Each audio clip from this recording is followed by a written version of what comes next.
Episode number 12। बहरोज़ करीम परिज़ाद पर एतमाद करते हुए उसे अपनी बीवी की रखवाली या निगरानी की ड्यूटीज़ असाइन करता है। परिज़ाद उसकी बीवी से उलझना भी शुरू कर देता है। उसकी बीवी आज़ादी मांगती है या निगरानी से बचने की ख्वाहिश रखती है। इसकी खातिर वो उसको मुख्तलिफ़ किस्म की लालचें भी देती है और पार्क में, मॉल्स में या अपनी फ्रेंड से मिलने के बहाने बार बार वो घर से बाहर निकलने की कोशिश करती है। बेसिकली ये बहरोज़ करीम की एक बहुत बड़ी चाल थी जिसका अंदाज़ा ना तो परिज़ाद को था और ना ही लैला को था। बहरोज़ करीम एक डील के बहाने साउथ अफ्रीका चला जाता है, जबकि पीछे से निगरानी परिज़ाद के ज़िम्मे होती है। लैला अपनी ज़िद के तहत अपनी फ्रेंड से मिलने का बहाना करके घर से निकलती है और अपनी फ्रेंड के फ्लैट तक जाती है। फ्लैट के अंदर परिज़ाद को जाने की इजाज़त नहीं होती। लैला फ्लैट के अंदर सिर्फ जाती है जब फ्लैट से वो नीचे आती है उससे मिल के।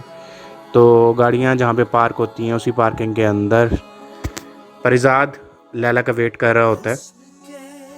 जैसे ही लैला वहाँ पे पहुँचती है वो निकलने लगते हैं तो उन्हें बहरोज़ करीम की आवाज़ सुनाई देती है। बहरोज़ करीम तो साउथ अफ्रीका का कहकर गया हुआ होता है, लेकिन हकीकत में वो मुल्क से बाहर नहीं गया होता और वो छुप के उनकी निगरानी कर रहा होता है। जैसे ही बहरोज़ करीम वहाँ पे पहुँचता है तो वो लैला से कहता है कि तुम यहाँ पे क्या कर रही थी या यहाँ पे किसके कहने पे आई थी।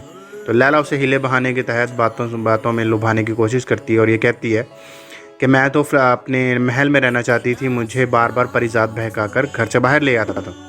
उसने झूठ बोलकर परिज़ाद को फंसाने की कोशिश की।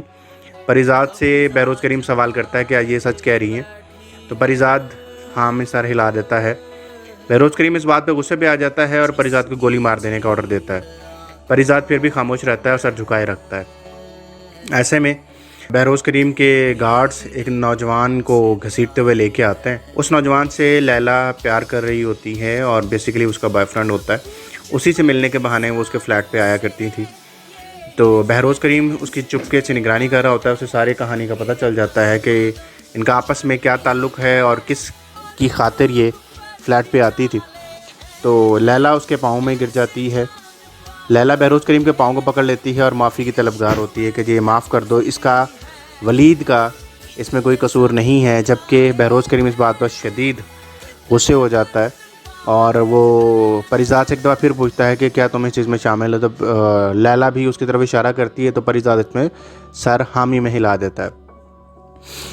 बहरोज़ करीम दोनों को गोली मार देने का ऑर्डर देता है और परिज़ाद को अपने सर पे कोई चीज़ टकराने की आवाज़ सुनाई देती है और उसकी आंखों के आगे अंधेरा छाने लग पड़ता है। जैसे ही उसकी आंखें धुंधली होनी शुरू होती हैं तो उस नौजवान को गोली मारते हुए गार्ड्स को वो अपनी निगाहों से देखता है और थोड़ी देर में उसे एक और फायर की आवाज़ सुनाई देती है और लैला के चीखने की और ज़मीन पर गिरने की आवाज़ भी सुनाई देती है। इसके बाद परिज़ाद बेहोश हो जाता है।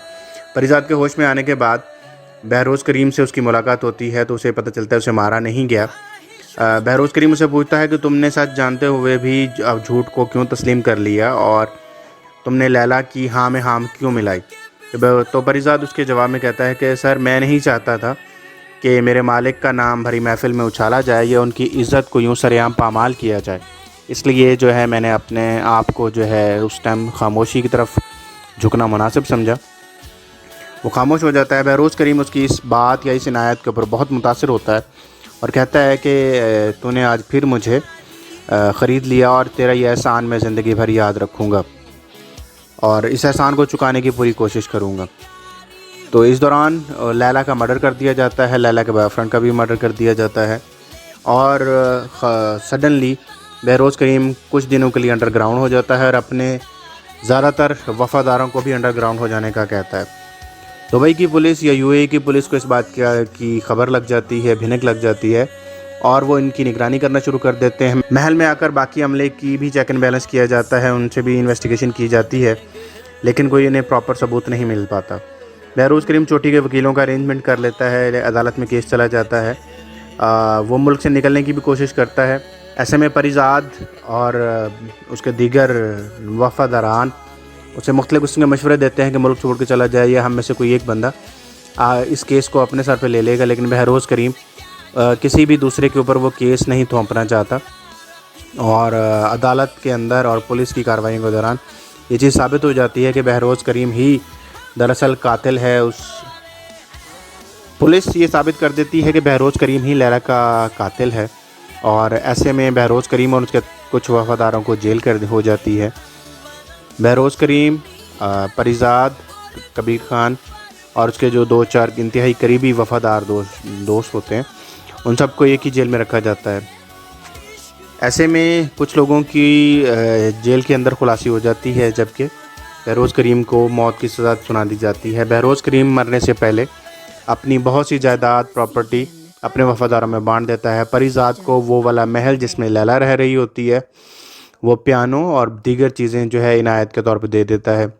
और आखिरी मुलाकात के अंदर वो उसे ये कहता है कि ख़ुद से इतनी नफ़रत नहीं करो, अपना ख्याल रखा करो। लेकिन परिज़ाद के दिल में ख़ुद से नफ़रत दिन ब दिन, जो कि एक पुख्ता शक्ल इख्तियार कर चुकी होती है, उसे जान नहीं छुड़ा पाता। उसके बाद बहरोज़ करीम को मौत की सज़ा सुना दी जाती है और उसके वफ़ादारों को भी। बहरोज़ करीम का जो पर्सनल सिक्योरिटी गार्ड होता है, पर्सनल सिक्योरिटी गार्ड उसे जाते जाते अपने भाई का नंबर और पता दे देता है, जो पाकिस्तान में होता है। कहता है कि तुम्हें अगर किसी भी वफ़ादार इंसान की तलाश हो तो मेरे इस भाई से रब्ता कर लेना। बहरोज़ करीम के मरने के बाद परिज़ाद अपना सारा एसेट्स और वो सारा सरमाया वहाँ से बेचकर पाकिस्तान आ जाता है और उसका जो वो दोस्त जानू उसे वहाँ पर सेटल कर देता है और उसका रेस्टोरेंट बनाने का एक ख्वाब होता है, उसके लिए भी उसको कुछ सरमाया मुहैया करता है। पाकिस्तान में आकर वो यहाँ पर आकर बहुत सी प्रॉपर्टीज़ ख़रीदता है, एसेट्स बनाता है, कुछ हाउसिंग सोसाइटीज़ बनाता है।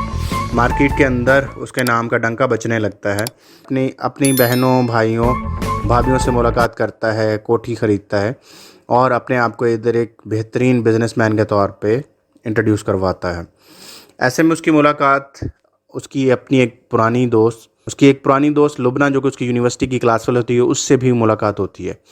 दोस्तों, अगली एपिसोड में क्या होगा, लुबना उसे किस रंग में, किस शक्ल में, किस हुलिये में उसे मिलती है, ये सब जानने के लिए हमारे चैनल को सब्सक्राइब करें और फॉलो करते रहें हमारे चैनल को। बहुत शुक्रिया।